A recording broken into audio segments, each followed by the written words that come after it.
क्योंकि जमीन भी भाग गए और आसमान भी भाग गए। सफेद तख्त की जो अदालत होगी वो फिजा में होगी, दुनिया उसे देखेगी, मुजरिम गुनाहगार सब उसे देखेंगे। कलाम को रद्द करने वाले, खुदा के बेटे को रद्द करने वाले, इनकार करने वाले, इंजील को रद्द करने वाले, इंजील पर झूठे इल्जाम लगाने वाले, वो सब देखेंगे। और जिसके खिलाफ बोलने वाले कि वो मर गया है या फिर वो आकर मरेगा, वो ऐसे ही चला गया है, लेकिन उसी को वो फिजा पर, एक फिजा पर बहुत बड़ा सफेद तख्त होगा। उस बहुत बड़े सफेद तख्त पर जो फिजा में लगा होगा, फिजा में ठहरा होगा, फिजा में रुका हुआ होगा, ना नीचे होगा ना ऊपर होगा, और यीशु मसीह उसके ऊपर अपने जाहो जलाल, अपनी हशमत, अपने रोब के साथ बैठा हुआ होगा और सब उसे देखेंगे। हालेलुया। सो जब यहां अदालत होने लगी है तो ये अदालत सिर्फ मुर्दों की अदालत है। ये कौन से मुर्दे हैं? ये मुर्दे दुनिया के 7000 साल के मुर्दे हैं जो उसके सामने आएंगे। और ये मुर्दे जो है, मत समझा जाए कि खुरे मुगलाबाद कलोनी दी बस्ती दे मुर्दे होंगे या साइयां दे मुर्दे होंगे।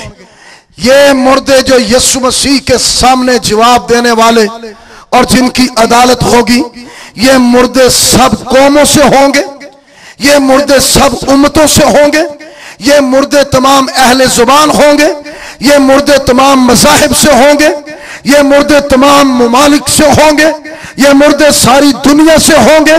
ये मुर्दे वो होंगे जो नए सिरे से पैदा होने वाले नहीं हैं, जो नई मखलूक नहीं है, जो पहली क़यामत में कलीसिया के उठाए जाने के वक्त शामिल नहीं हुए हैं।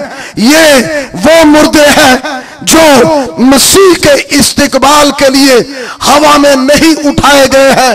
ये वो मुर्दे हैं जिनकी कब्रें बंद होंगी और उनकी कब्रें नहीं खुलेंगी, और वैसे ही उनकी मुर्दों की ईद ही बस मनाई जा रही होगी, लेकिन उनकी कब्रें बंद होंगी।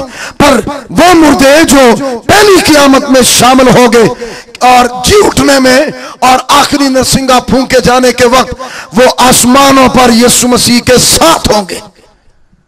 वो 20वें बाब मुकाशफा 11वीं आयत के मुताबिक वो बड़े सफेद तख्त के सामने नहीं होंगे।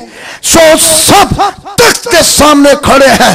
इनमें नबी भी हैं जो गुमराह हुए, जो कलाम के खिलाफ चले, जो खुदा की रोया के खिलाफ चले। अभी इन दिनों पिरगमन कलीसिया की स्टडी हमारे चर्च में मुकम्मल हुई।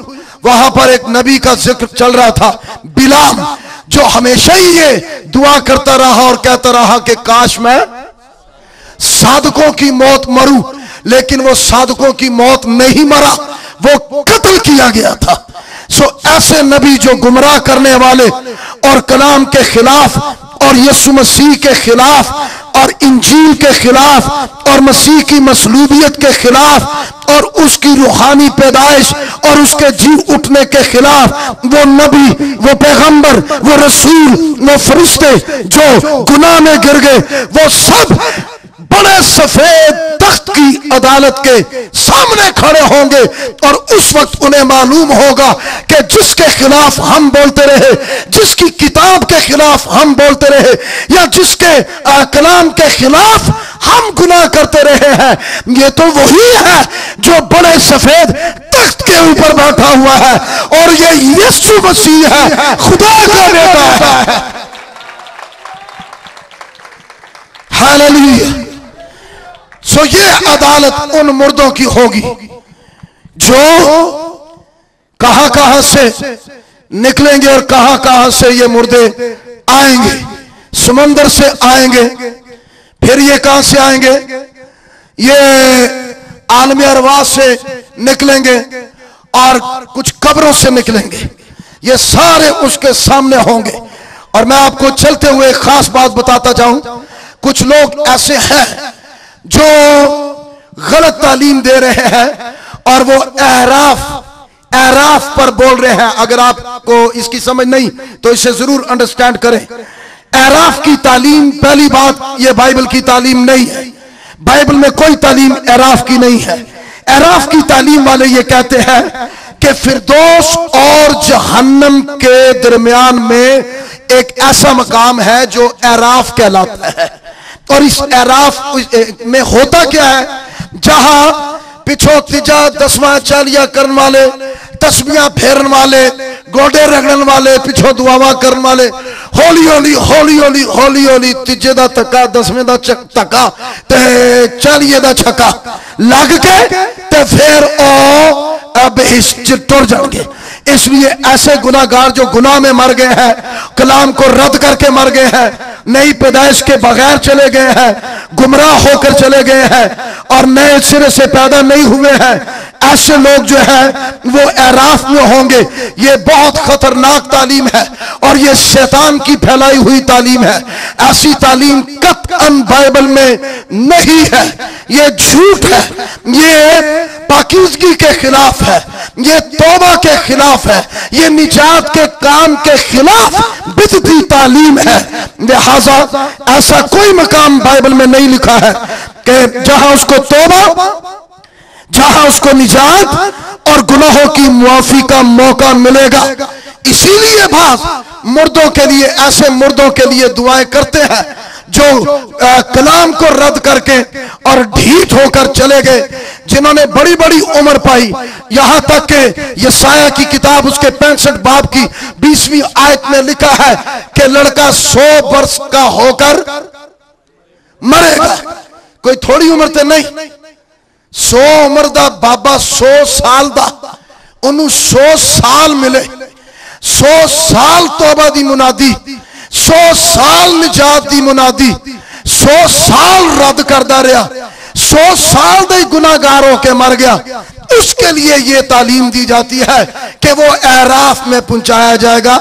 ते पिछो मणके वाले, छनकड़े वाले, कड़िया वाले, तीजे दसवें ते चालिए वाले, वो खत्म दिलाने वाले, वो ये करेंगे, फिर वो पहुंच जाएगा। नहीं, बाइबल मुकद्दस के मुताबिक निजात जो है वो सिर्फ जमीन पर है, निजात दहिंदा जमीन पर उतरा है। इमाल की किताब 4 बाब और उसकी 12वीं आयत में लिखा है, आसमान के तले आदमियों को कोई दूसरा नाम नहीं बख्शा गया जिसके वसीला से निजात आसमान के तले और जमीन के, जमीन दे थले भी नहीं, जमीन दे थले भी खला, जमीन खला में लटकी हुई है। अयूब की किताब में यह लिखा हुआ है कि यह खला में लटकी हुई है और गुनाह में मरने वाले जो है वो जमीन से नीचे वाले तबके के अंदर चले जाएंगे, जहां झील की तपश, आग की तपश वहां है और उनकी रूहें वहां थरथराती, कांपती और डरती है। और जो मसीह में है वो आसमानों पर फिरदौस में जाएंगे जहां यीशु मसीह आप है। हालेलुया।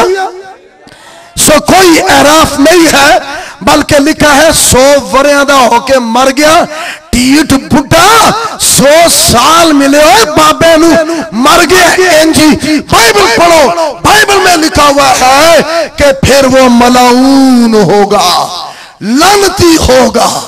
ये नहीं लिखिया कि उथे निजात मिलेगी, उथे वो तौबा कर लेगा, नहीं, ऐसा नहीं है। लिखा है फिर वो मलाऊन होगा। वाइस 5वें बाब की 15वीं और 16वीं इन आयात को पढ़ें। लिखा है मैं नंगाई आया, नंगाई चला जाऊं, और ये भी बलाए अजीम है कि जैसा कोई आया वैसा ही चला जाए।